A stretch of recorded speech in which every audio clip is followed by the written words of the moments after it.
Hey y'all, this is 680's music reporter Rudy Blair. You know, I remember a decade ago I had a chance to interview this young lady from Napanee, Ontario. And I remember her sitting in a hallway and I'm walking by, I'm going, is this the person I'm supposed to speak with? And they're like, yeah. So I brought her into the 680 studios and we sat down, we started talking.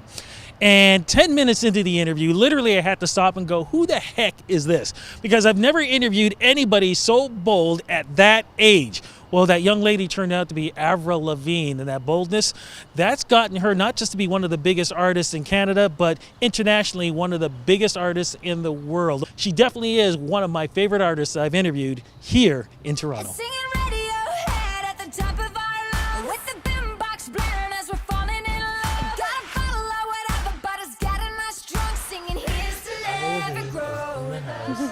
And girl, I gotta say, I am so proud of you and how your career has just, and literally I have to say, sparkled over the years. Thank you. I mean, how does it feel knowing that you've accomplished? And I remember that way back when with my first single, having the interview with you, and yeah, every time I'm in Canada and I see you, it's really nice. You know, do you remember the song that you sang? I was looking for the interview that we did, and you sang the song about something. And was it a cover? No, it was a song that you wrote, and you sang it. Wow. And it was pretty bold with the song that you sang. I'm not going to say the words to what it was, but I couldn't stop laughing. I was trying to go back to find my interview. I have it. Couldn't find it because I wanted to remember what that song was. Oh my gosh, that's crazy. Yeah, well, girl, when I first met you, I was like, yeah, this gal is kind of crazy. But like I said, the thing I loved about you was because you were so bold, you were so real, and you were willing to talk about and say anything that was on your mind. And in a lot of ways, you still do. That has not changed over the years. I'm an honest person, yes. And yeah, thank you. And you know, it's cool because I get to do interviews and you know talk about my music, and my music's important to me. And you know, I write my songs and I get to relay the messages to the fans. But did you ever think it would be on that status? We're talking iconic here because you have so many fans that look up to you. They look forward to your music, and it's always been relatable over the years. No, I had no idea it would be on this level. It's crazy. You know, I really just wanted to be a singer. I loved being on stage, and I was always in plays and musicals, and so I didn't even know what Hollywood was. I was too young. I just knew that I wanted to sing and I wanted to be on stage, and then I started playing the guitar when I was 14, and then got signed, and Complicated came out when I was 17, and I heard it on the radio, and I was hearing it around on the radio all around the world, and I had no idea that it would be like that. What were some of the surprises, though, over the years that you found? Because there's always that one thing when you have the dream. But once you're living the dream, sometimes it can turn out to be a nightmare. Like, I feel like on my first record, everything was so big, and there was so much work, and I was very young. I don't know if I was really prepared for all of the interviews and the traveling and this and that. But now I try to really just enjoy it, because when there is a lot, you know, it can get like a little overwhelming.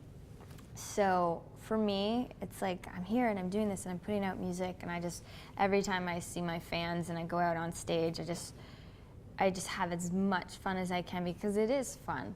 But you know, it is crazy at the same time. So like my last tour, the Black Star tour, was the best tour that I'd done and enjoyed it the most. And it's nice at this stage to have as much material, with this being my 5th record also, to work with on stage.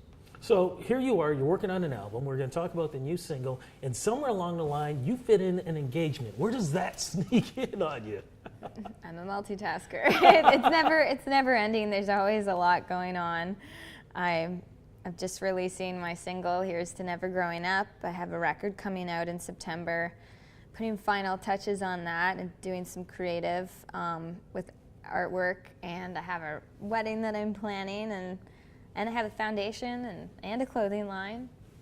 And with Chad, of course, who you are engaged to, he's helped you write that new single, Here's to Never Growing Up. What was it like working with him? Well, we got together early last year. I had just gotten off my world tour, and we got in the studio together to write a song. My manager at the time said, hey, what do you think about writing with Chad Krieger from Nickelback? And I said, yeah, that sounds like that could be a cool idea, because he's not just a studio songwriter, he's a performer, he goes out there, he's a rocker, you know, and I thought that'd be cool. We're like both guitar people, this could be interesting. So we got together and we had a lot of fun, and we also worked with this guy, David Hodges, and David's from the band Evanescence from their very first record. So the three of us worked together, and we called ourselves The Tripod, and the first song we wrote together was called Let Me Go, and that's a song that Chad and I have together now as a duet. He sings on the song as well.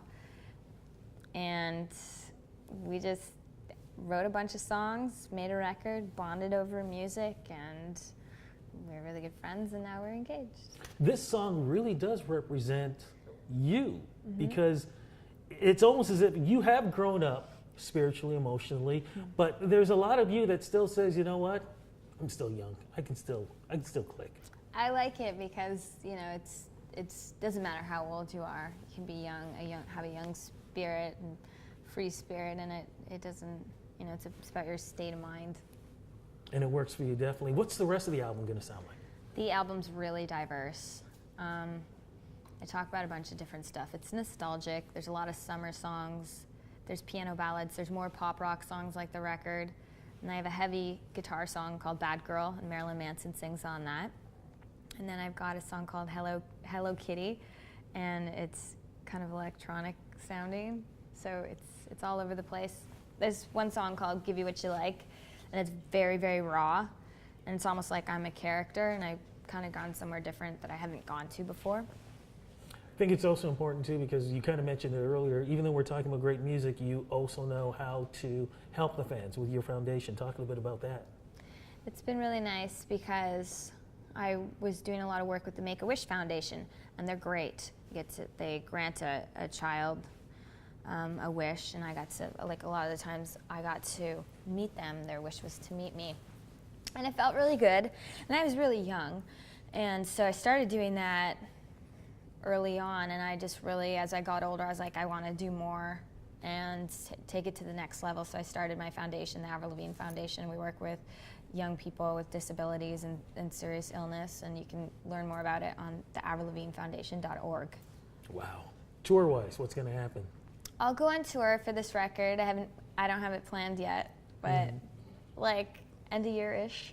Okay, and we're looking forward to definitely a tour, but like I said, when you think about all the things that you've done with all the albums that you've sold over the years, you've got your clothing line, you've got your perfume and everything else. Is there anything that you feel you haven't done yet that you still want to do?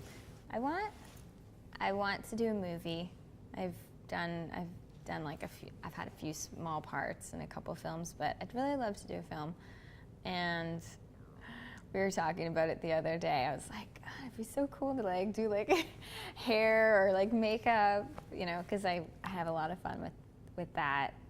But for me, I think I'm just to continue to work on Abby Dawn, my clothing line, because there's, you know, you're coming up with new designs. It's constant. I love that, and I'd love to be in a film. Well, girl, I'm going to throw out the big I love you, too, because, like I said, I have had the pleasure of watching you in the last 12 years just grow into the superstar you are. Thank you for letting me be part of all that. Thank you for being so good to me. And, hey, congrats on the wedding coming up. Congrats on the new album. And, like I said, congrats on the future. Thank you. It's awesome to see you. We're good with that? Yeah. Thank you. Beautiful. I'm dead serious, girl. I am so proud of you, of everything that you've done.